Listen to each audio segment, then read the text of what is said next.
Friends, എല്ലാവർക്കും happy new year. അപ്പം new year ആയിട്ട് ഞാനൊരു മധുരമാണ് കൊണ്ടുവന്നിരിക്കുന്നത്. മധുരത്തിൻ്റെ റെസിപ്പി എന്താണെന്നല്ലേ, പായസം തന്നെയാണ്. അപ്പം ഞാൻ ഇതിനു മുമ്പ് കാണിച്ചിരുന്നു ഒരു നുറുക്കു ഗോതമ്പിൻ്റെ പായസം. എല്ലാവർക്കും അത് ഭയങ്കര ഇഷ്ടമായി എന്ന് പറഞ്ഞിരുന്നു.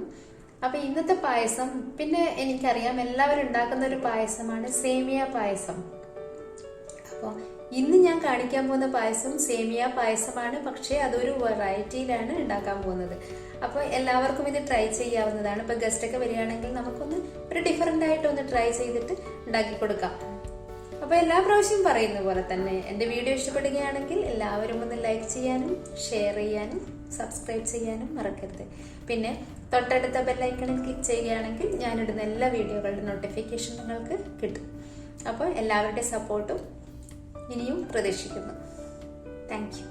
അപ്പോൾ നമുക്ക് വീഡിയോ കാണാം. പായസത്തിനുള്ള മെയിൻ ഇൻഗ്രീഡിയൻറ്റ് ഒന്ന് സേമിയ, ഒന്ന് ക്യാരറ്റ്. അപ്പോൾ ആദ്യം സേമിയ ഇതുപോലത്തെ തിന്നായിട്ടുള്ള സേമിയയാണ് ഞാൻ എടുത്തിട്ടുള്ളത്. കാരണം ഇത് പായസത്തിന് ഒരു നല്ല ടേസ്റ്റാണ്. അപ്പോൾ ഇത് പെട്ടെന്ന് തന്നെ കൈകൊണ്ട് ഇതുപോലെ ഇങ്ങനെ പൊടിച്ചെടുക്കാനും പറ്റും. പിന്നെ ഇതൊന്ന് പാല് തിളയ്ക്കേ വേണ്ടു, അപ്പോഴത്തേക്കും ഇത് കുക്കായി കിട്ടുകയും ചെയ്യും. പിന്നെ നമുക്ക് വേണ്ടത് ക്യാരറ്റ്. അപ്പോൾ ക്യാരറ്റ് ഞാനൊരു കപ്പ് ക്യാരറ്റാണ് ഇവിടെ ഗ്രേറ്റ് ചെയ്തെടുത്തിട്ടുള്ളത്, ഒരു വലിയ ക്യാരറ്റ്. ഇനി നമുക്ക് ഒരു പാത്രത്തിലേക്ക് ഒരു 1/4 ടീസ്പൂൺ നെയ്യ് ഇട്ട് കൊടുക്കാം. നെയ്യ് ചൂടായി കഴിഞ്ഞാൽ നമുക്ക് ആദ്യം അണ്ടിപ്പരിപ്പ് വറുത്തെടുക്കാം. അപ്പോൾ ആദ്യം നമ്മൾ കുറച്ച് കാര്യങ്ങൾ വറുത്തെടുത്ത് അത് മാറ്റി വയ്ക്കേണ്ടതുണ്ട്. ആദ്യമായിട്ട് അണ്ടിപ്പരിപ്പ് ഒന്ന് വറുത്ത് കഴിഞ്ഞാൽ ഇതേ നെയ്യിലേക്ക് നമുക്ക് ഉണക്കമുന്തിരിയും കൂടെ ഇട്ടിട്ട് അതും കൂടെ ഒന്ന് റോസ്റ്റ് ചെയ്തെടുക്കാം.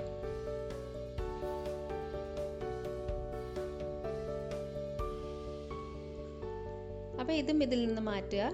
ഇനി നമുക്ക് ഇപ്പോൾ ഇതിൽ കുറച്ചും കൂടെ നെയ്യ് ഒഴിച്ച് കൊടുത്തിട്ടുണ്ട്. ഞാൻ വീണ്ടും ഒരു 1/4 ടീസ്പൂൺ നെയ്യ് ഒഴിച്ചു.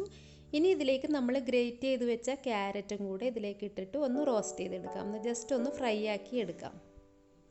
അപ്പോൾ ക്യാരറ്റ് എടുക്കുമ്പോൾ പ്രത്യേകം ശ്രദ്ധിക്കണം, നല്ല ഫ്രഷ് ആയിട്ടുള്ള ക്യാരറ്റ് തന്നെ വേണം നമ്മൾ പായസത്തിന് വേണ്ടിയിട്ട് എടുക്കാനുള്ളത്. അപ്പോൾ അതും കൂടെ ഒന്ന് റോസ്റ്റ് ആയി കഴിഞ്ഞാൽ നമുക്കിതിൽ നിന്നും മാറ്റാം. അപ്പോൾ ഇത് കഴിഞ്ഞാൽ ലാസ്റ്റ് നമുക്ക് നമ്മുടെ സേമിയയും കൂടെ ഇതിൽ നിന്ന് ഒന്ന് വറുത്തെടുക്കാം. അപ്പോൾ സേമിയ, ഞാൻ എടുത്തിരിക്കുന്ന സേമിയ ഇത്രയും തിന്ന് സേമിയ ആയത് കാരണം ഈ നേരിയ സേമിയ പെട്ടെന്ന് തന്നെ അത് നമുക്ക് കളറ് മാറി കിട്ടും. അതുകൊണ്ട് അത് പെട്ടെന്ന് തന്നെ ഇതിൽ നിന്ന് മാറ്റണം. മറ്റേ സേമിയ ആണെങ്കിൽ കുറച്ച് ഒരു കളറ് ജസ്റ്റ് ഒന്ന് മാറുന്നത് വരെ ഒന്ന് വറുത്തെടുക്കാം. അപ്പോൾ ഇതെല്ലാം ആദ്യം നമ്മൾ ചെയ്യേണ്ടത്, പായസം ഉണ്ടാക്കുന്നതിന് മുമ്പായിട്ട് ഈ അണ്ടിപ്പരിപ്പും മുന്തിരിയും ക്യാരറ്റും സേമിയയും ഒന്ന് വറുത്ത് മാറ്റി വയ്ക്കാം. ഇനി നമുക്ക് നമ്മുടെ പാല് തിളയ്ക്കാൻ വയ്ക്കാം. അപ്പം ഞാൻ എടുത്തിരിക്കുന്നത് ഒരു 3.5 ഗ്ലാസ് പാല്, ഒരു 3/4 ലിറ്റർ പാലുണ്ടാവും. ഈ പാലൊന്ന് ജസ്റ്റ് ഒന്ന് ഇളക്കി കൊടുത്തോണ്ടേ ഇരിക്കാം. ഇതൊന്ന് തിളയ്ക്കുന്നത് വരെ നമുക്ക് ഇങ്ങനെ ഒന്ന് ഇളക്കി കൊടുക്കാം.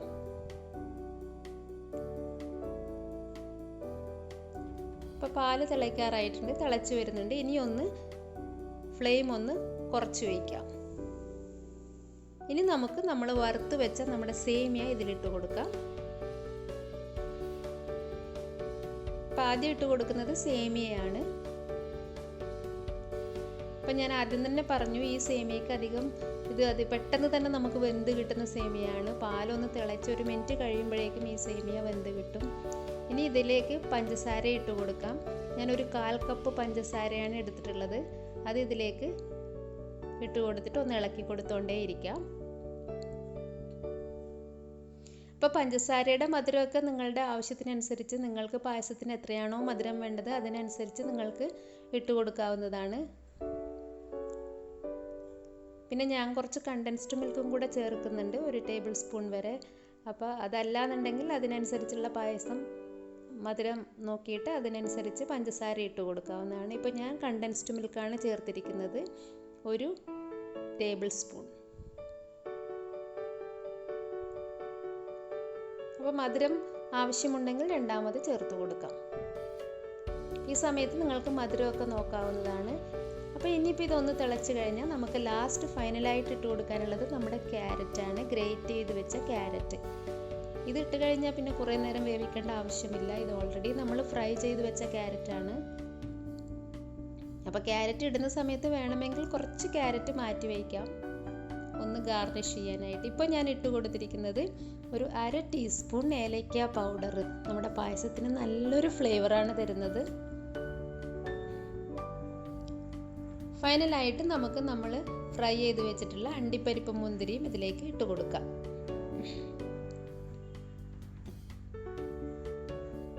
ഇപ്പം നമ്മുടെ പായസം റെഡിയായി വരുന്നുണ്ട്. നല്ല മണം വരുന്നുണ്ട് ഈ പായസത്തിൽ നിന്നും. അപ്പോൾ ഈ പായസം ഒന്ന് തണുത്ത് കഴിഞ്ഞിട്ട് ഇത് കഴിക്കാം, ഒന്ന് സെറ്റാകാൻ വയ്ക്കുക. പിന്നെ ഇത് നല്ല തിക്കാണെന്ന് കട്ടിയാണെന്ന് തോന്നിക്കഴിഞ്ഞാൽ കുറച്ച് പാല് തിളപ്പിച്ചിട്ട് വീണ്ടും ഒഴിക്കാവുന്നതാണ്. അപ്പോൾ നമുക്കിതൊന്ന് സെർവിങ് ബൗളിലേക്ക് മാറ്റാം. അപ്പോൾ നമ്മുടെ അടിപൊളി ടേസ്റ്റുള്ള പായസം, ക്യാരറ്റ് സേമിയ പായസം ഇവിടെ റെഡി ആയിട്ടുണ്ട്. അപ്പോൾ എല്ലാവരും ട്രൈ ചെയ്ത് നോക്കണേ. എങ്ങനെയുണ്ടായിരുന്നു പായസം? അടിപൊളിയല്ലേ? അപ്പോൾ എല്ലാവരും ഒന്ന് ട്രൈ ചെയ്തിട്ട് ഫീഡ്ബാക്കും കമൻറ്റും ഒക്കെ അറിയിക്കണേ. അപ്പോൾ ഇനി നമുക്ക് അടുത്ത വീഡിയോയിൽ കാണുന്നത് വരേക്കും ബൈ. Thank you.